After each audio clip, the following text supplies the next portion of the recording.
The 30th of September, 1938, London. A man steps off an aeroplane, holds a single sheet of paper above his head, and a nation roars with relief. His name is Neville Chamberlain, the Prime Minister of Britain, and the paper in his hand, he tells the crowd, means peace for our time. 5 days later, another man rises in the House of Commons. He looks at the same agreement, the same paper, the same promise, and he calls it a total and unmitigated defeat. His name is Winston Churchill, and almost no one is listening. Here is what should stop you. These two men were not looking at different evidence. They had the same facts, the same Hitler, the same speeches, the same broken promises, the same maps.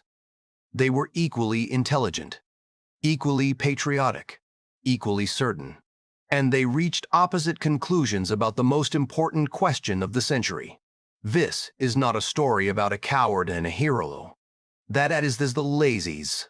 It is a story about something stranger and far more useful. How two clear minds can look at exactly the same world and genuinely see two different futures. To understand it, we have to go back to what both men were carrying. By 1938, the shadow over Europe is not Hitler. It is the last war. 20 years earlier, the First World War had killed nearly 1 million British men. Almost every family had lost someone, a father, a brother, a son. The memory was not history. It was raw, personal, and everywhere. And so when the possibility of another war appeared on the horizon, the British public did not weigh it coolly. They recoiled from it. Anything, almost anything, was better than going back into that. Neville Chamberlain felt this more deeply than most. He was not naive. He had seen the cost of the last war up close. He genuinely believed that a second one would be a catastrophe beyond bearing, and that it was his sacred duty to prevent it. So when Hitler began demanding a piece of Czechoslovakia, a region called the Sudetenland, Chamberlain did something no British Prime Minister had ever done. He got on a plane for the first time in his life and flew to Germany to negotiate in person. Not once, 3 times in a single month. He came home with a signed promise. Hitler would take the Sudetenland and want nothing more. To Chamberlain, this was triumph. To Churchill, it was surrender. And the reason they saw it so differently lives in the mind. It is worth pausing on how alone Churchill was in that moment. He was not the wise elder statesman we remember now. In 1938, he was a politician in the wilderness, out of office, distrusted by his own party, widely seen as a relic, a warmonger, a man whose judgment had failed too many times before. When he warned about Hitler, many in Britain heard not a prophet, but a tiresome old man who could not stop talking about war. His being right did not make him popular. It made him isolated. There is a principle in psychology, established by the researchers Daniel Kahneman and Amos Tversky, called loss aversion. In simple terms, the human mind does not weigh gains and losses equally. The pain of losing something is far sharper than the pleasure of gaining something of the same size. And crucially, a loss that is certain and immediate feels far heavier than a loss that is larger but distant and uncertain. Hold that idea against Chamberlain's choice. War now was a certain, immediate, vivid loss. He could see it. He had lived it. The dead of the last war were real to him in a way nothing else was. The cost of letting Hitler grow stronger was real too, but it was distant, uncertain. It might not even happen. Hitler might keep his word, and against the unbearable certainty of war today, that distant risk felt, to Chamberlain, like the lighter burden. This is loss aversion operating at the scale of nations. He was not being a coward. He was doing exactly what the human mind is built to do. Avoid the vivid, certain pain in front of you, even at the cost of a larger danger you cannot quite see. And notice how the public made it worse, not better.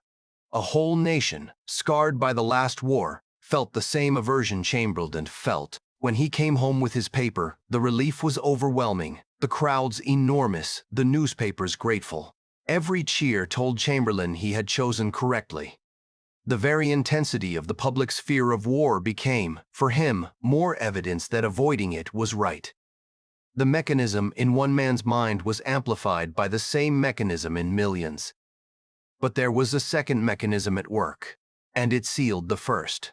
Once Chamberlain had committed to the belief that Hitler could be reasoned with, his mind began to do what all our minds do. It started gathering evidence for what it had already decided.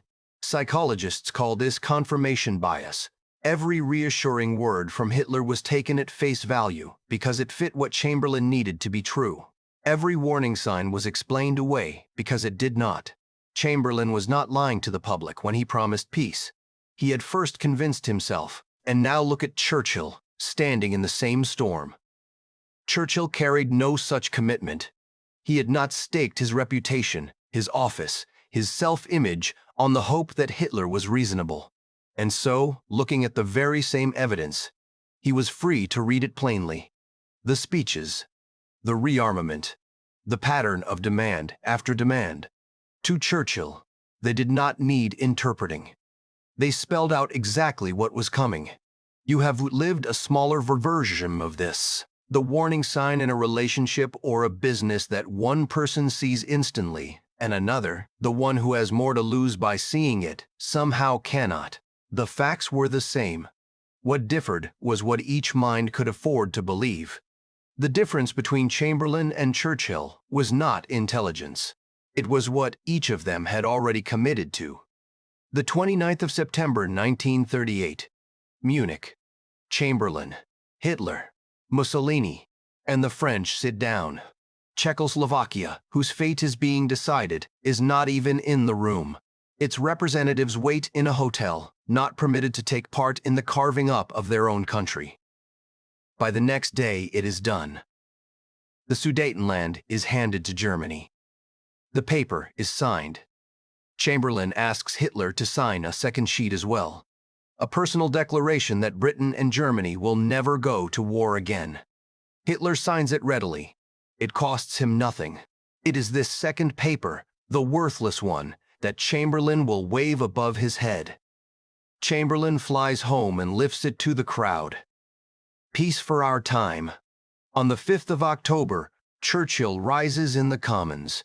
The mood is against him. The country is relieved, grateful, exhausted with fear. And here is this man telling them it was all a mistake. He does not soften it. He tells them they were given the choice between war and dishonor. That they chose dishonor, and that they would have war anyway. The chamber is hostile. He is more isolated than ever. And he is right.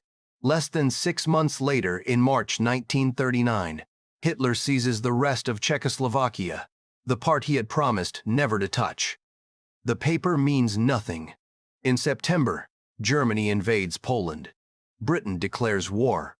The thing Chamberlain had given everything to prevent had come anyway, only now from a worse position. He resigned in May 1940.